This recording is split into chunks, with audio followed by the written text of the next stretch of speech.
The Witcher 3. Eines der besten Rollenspiele aller Zeiten. Und ich hab's immer noch nicht gespielt. Pack dich, sonst knete ich dich so um, dass du nicht mehr weißt, ob du vorn oder hinten scheißen sollst. Aber ich bin dem Ganzen einen Schritt näher gekommen, nachdem ich mich durch den ersten Teil geprügelt habe und mich natürlich direkt an den zweiten Teil gemacht habe. Und genau da schließen wir heute wieder an. Das Ende vom ersten Teil ist nämlich der Anfang vom zweiten Teil. Geralt startet diesmal aber nicht als freier Hexer, sondern als Leibwächter von König Foltest. Ein Ergebnis der Geschichte aus dem ersten Teil. Diese Vorgeschichte bringt uns an einen sehr gemütlichen Ort, den Kerker der Burg La Valette. Wir starten angekettet, oberkörperfrei, mit Kopfschmerzen und die Wachen begrüßen uns direkt mit ein paar Schlägen, so wie es sich gehört. Dann tritt plötzlich ein Mann in die Zelle. Vernon Roche, der Anführer der Blauen Streifen, Temeriens Spezialeinheit. Er lässt uns in den Verhörraum schleifen und will wissen, was passiert ist. Und da wir unschuldig sind, aber keine Ahnung haben, wie wir hier gelandet sind, und Vernon Roche auf mich ziemlich überzeugend gewirkt hat, packen wir einfach aus. Und wenn ich mich weigere, dann klopfe ich dich weich. Ich mache meine Arbeit schon lange und bin sehr gut darin. Du als Hexer verträgst ja einiges. Verlass dich drauf. Im Zweifel landest du eben wieder in der Zelle. Und morgen kastrieren sie dich öffentlich, häuten dich und knüpfen dich auf. So einfach. Weswegen denn? Für Temerien. Zu viel der Ehre. Wo darf ich anfangen? Der gesamte Prolog wird hier in einer Rückblende erzählt und die startet im Militärlager von König Foltest. Wir wachen zusammen mit Triss Merigold in einem Zelt auf und werden von einer Wache des Königs unterbrochen. Wir sollten uns beim König melden, denn eine Belagerung steht auf dem Plan. Die Burg La Valette. Wir können uns erstmal im Lager umschauen und einen Überblick verschaffen. Geralt trifft hier wieder mal auf alte Bekannte, die er durch seinen Gedächtnisverlust nicht mehr kennt. Ein komisches Trio, die sogenannten Haudegen. In jedem Fall haben die drei ein komisches Vorhaben. Sie haben sich ein Medaillon aufschwatzen lassen, das angeblich vor Unheil und Schaden schützen soll. Und damit haben sie sich überlegt, ihren Kumpel gegen Ritter antreten zu lassen, die voll ausgerüstet auf ihn einprügeln. Wie man sich jetzt denken kann, ist das eine ziemlich doofe Idee. Man kann sich ja dann entscheiden, ob man ihn davon abrät oder eben nicht. Ich in meinem Fall habe den Jungs davon abgeraten und habe das Medaillon an mich genommen. Aber dass es deswegen Schwerter oder Pfeile abhält, bezweifle ich. Kacke, ich hab's gewusst. Du Spaten, ich hab's dir gesagt. Ehre und mein Arsch. Du ziehst traditionell in die Schlacht. Sei's drum. Und ich hätte den Edlen so gerne arm gemacht. Verfluchte Schande. Nach der kleinen Begrüßung geht's dann also zum König und wir erfahren hier, warum die Schlacht im Gange ist. Foltest greift die Burg der Baronin Maria Luisa La Valette an. Im ersten Teil haben wir ja mal nebenbei erfahren, dass König Foltest ein ziemlicher Lustmolch war. Und Maria Luisa war seine Geliebte und hat zwei uneheliche Kinder mit ihm.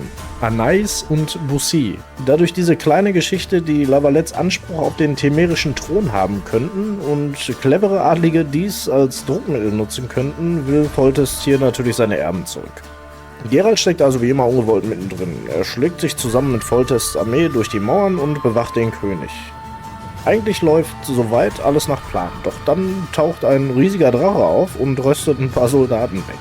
Wir müssen hier den König in Sicherheit bringen und vertreiben den Drachen mit einem gezielten Stich in seine Schnauze. Nach dem ganzen Spektakel fällt letztendlich die Burg La Valette und wir treffen hier auf den Sohn der Baronin, Arjan La Valette. Nach einem kurzen Gespräch kann man sich hier dann entscheiden, ob man ihn bekämpfen möchte oder ihn überzeugt, die Waffen niederzulegen. In meinem Fall habe ich ihn überredet und das Ganze diplomatisch geklärt. Geralt und der König machen sich dann also auf dem Weg zu seinen Kindern. Die finden wir in einem abgelegenen Refugium, bewacht von einem unbekannten blinden Mönch. Alles sieht erstmal nach einem Happy End aus. Aber die Ruhe hält nicht ganz so lange an. Der Mönch lässt seine Tarnung fallen und bevor Geralt irgendwie reagieren kann, schneidet der Typ dem König eiskalt die Kehle durch. Das Einzige, was zurückbleibt, ist Geralt mit gezogener Waffe und dem toten König.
Der Königsmörder war allem Anschein nach ein Hexer, und zwar genau der Hexer, den man am Start des Spiels im Teaser sieht, der ein ganzes königliches Schiff auseinandernimmt und dabei den König von Edien tötet, Demavend.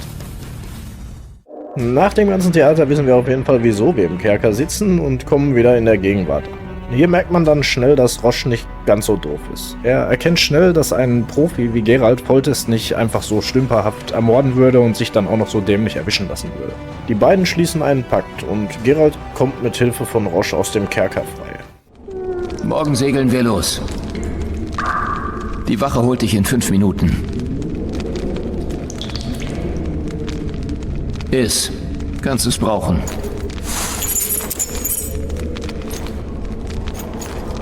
Bei der Flucht kommen wir im Raum des Henkers vorbei, der gerade jemanden, ich sag mal, behandelt. Den guten alten Ayan Lavalet. Ich habe hier eingegriffen und den Henker erledigt und mich dann mit Ayan zusammen zum Ausgang gemacht. Da hat der Kollege sich dann entschieden zu bleiben und hat ein Feuer gelegt, um den ganzen Bums da in die Luft zu jagen. Ich bin mir bis hierhin gar nicht sicher, ob er sich dabei auch selbst hochgejagt hat oder nicht. Ich meine, im Prinzip ist es auch egal, so oder so, es ist auf jeden Fall ein Problem weniger für Geralt. Draußen angekommen, treffen wir auf Triss, die uns auf das Schiff von Vernon Roche begleitet. Die neuen 3 besten Freunde segeln also zusammen flussaufwärts Richtung Edien. Das Ziel, eine kleine Handelsstadt namens Flotsam. Es ist nicht leicht auf dieser Welt, wenn man unglücklicherweise als Königsmörder gilt. Erst recht nicht für jemanden wie Geralt von Riva. Dieses Pech. Ich kenne den Hexer gut und weiß, dass ihm Könige, Höfe und Politik nicht die Bohne scheren. Sei's drum. Das Leben ist schließlich kein endloser Frühlingsritt. Bisweilen zwingt es uns dazu, uns mit Widerlingen wie Vernon Roche zu arrangieren. Nun, ich rechtfertige mich nicht, denn ich hatte meine Gründe. Die Fahrt nach Flotsam über war der Hexer in Gespräche vertieft. Während das Wasser an die Planken schlug, erzählte Triss vom Kind der Überraschung und der zerstörerischen Liebe, die den Hexer mit der Zauberin Yennefer verband. Von seiner Lebensgeschichte, die man ihm genommen hatte. Ich langweile doch niemanden? Nein, man möge dies Werk nicht zur Seite legen. Um der außergewöhnlichen Persönlichkeit willen, die in Kürze ihren Auftritt hat. Unterm Galgen.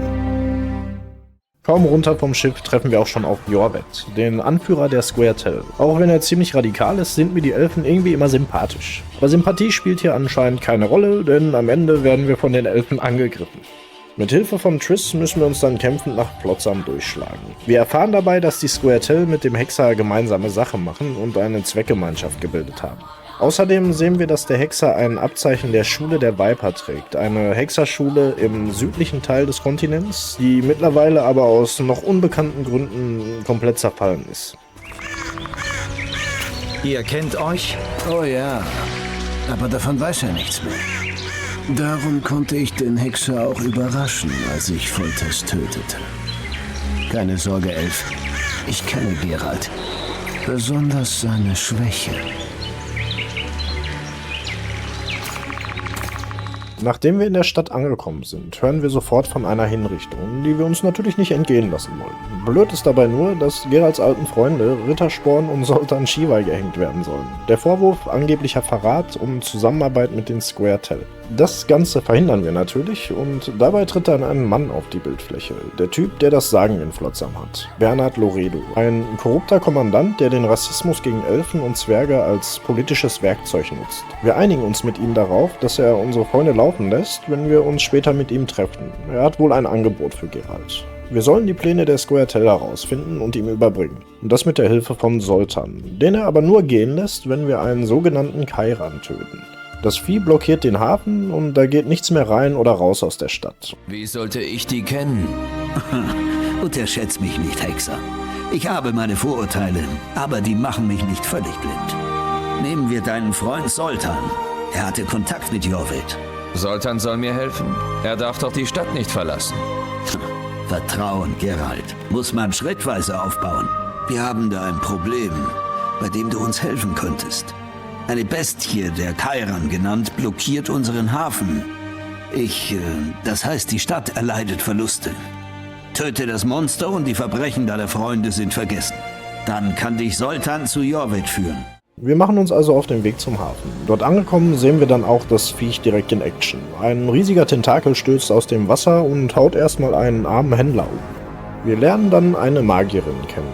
Sheila de Tankerville, ein Mitglied der Loge der Zauberin. Ein geheimer Bund aus Magierinnen, die scheinbar irgendwie aus dem Hintergrund agieren, um politischen Einfluss zu nutzen.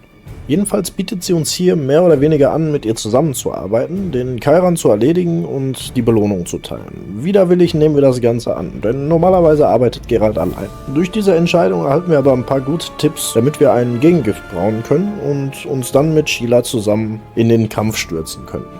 Währenddessen habe ich mich noch um eine meiner Meinung nach ziemlich coole Nebenquest gekümmert. Ein Troll, der vom Dorf als Brückenbewacher eingestellt wurde, streikt momentan und hat angefangen zu saufen. Der Kollege hat ein Problem und ist eigentlich nur in Depressionen verfallen, weil seine Freundin getötet wurde. Und genau da zeigt The Witcher, was es drauf hat. Das Medaillon, was wir uns am Anfang von den Haudegen geholt haben, ist nämlich Teil einer Questreihe. Und an einem bestimmten Punkt braucht man da eine Trollzunge. Das heißt, entweder du hilfst hier dem Troll oder du schließt die Medaillon-Quest ab. Bei mir durfte der dicke Kerl seine Zunge behalten und ich habe ihm geholfen. Erschlagen, weibt mein Gut, kocht Fleisch. Wer hat sie erschlagen? Weiß nicht. Sitze auf Brücke, komme in Höhle zurück, aber riecht nicht nach Fleisch. Weib liegt da, Kopf nicht, muss trinken. Kann nicht in Schenke, Menschen erschlagen, Troll, muss trinken. Nach dem ganzen Spektakel mit dem Kairan und dem Troll treffen wir uns dann mit Zoltan, der uns ein Treffen mit Jorvet organisiert. Wir erfahren, dass der Königsmörder die Squirtle verraten hat und dass sein Name Leto ist. Jorvet will Rache und wir wollen Informationen, also schmieden wir gemeinsam einen Plan, um uns mit Leto zu treffen. Wir gaukeln dem Hexer vor, Jorvet gefangen genommen zu haben und ihm diesen ausliefern zu wollen, denn Leto will ihn zu seinem Vorteil tot sehen. Also geht's mit dem gefesselten Elfenanführer auf zum massigen Hexer, der sich wohl in den alten Elfenruinen im Wald von Flotsam aufhält. Bei dem Gespräch eskaliert es dann komplett. Jorvet ruft seine Elfen zur Hilfe, will den Hexer angreifen, plötzlich taucht auch noch Vernon Roche auf und irgendwie ist dann ein komplettes Chaos ausgebrochen. Jetzt steht man dann vor der ersten kleinen Entscheidung. Helfen wir Roche gegen die Elfen oder reichen wir Jorvet sein Schwert? Ich für meinen Teil habe hier dem Elfen sein Schwert gereicht und bin dann mit Leto ins 1 gegen 1 gegangen. Ich muss dich töten. Versuch es. Ich bin kein König.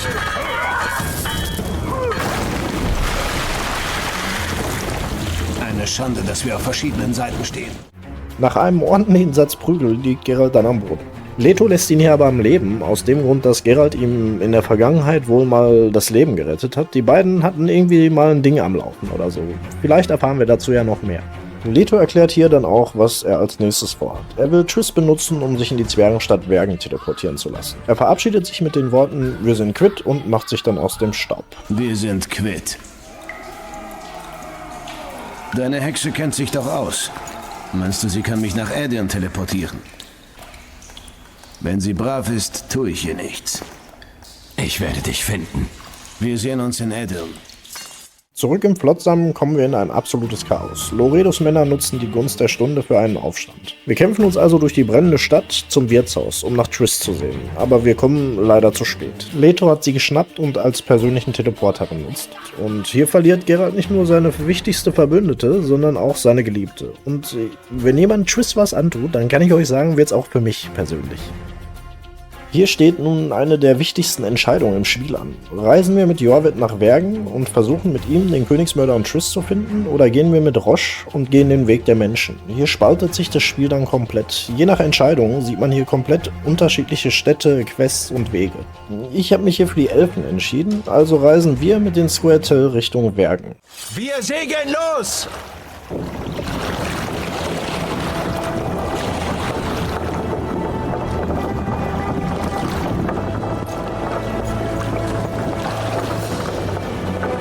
Geschafft. Das ist erst der Anfang. Ich bin froh, dich auf der richtigen Seite zu wissen. Deine Gewissheit hätte ich gern.